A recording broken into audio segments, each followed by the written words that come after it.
My name is James Heald, and this is my homework 8 for EGR456. And as here, I've written down some of my things that I've noticed for running the code. And I've noticed that when you first start off coding this program, that if you have it run systematically where it goes up, down, left, and right, when it has no memory, it tends to get stuck in a corner.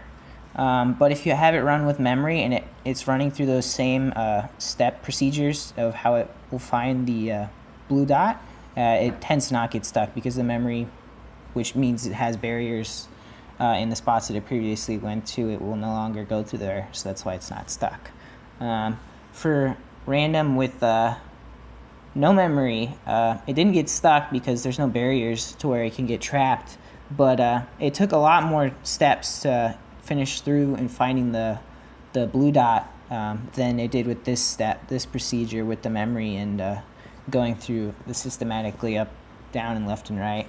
And then I noticed that random no memory with barrier, it was just like random no memory where it didn't get stuck because the barrier didn't enclose it in one spot, but it still took a lot of time, and I noticed that for mine at least, it tended to take more steps than the random with no memory,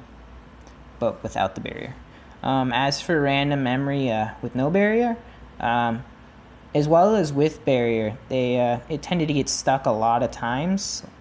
and more times than not, it would end up getting stuck in itself when it was going randomly to try and find the blue dot. And these are the things that I have noticed on this homework assignment.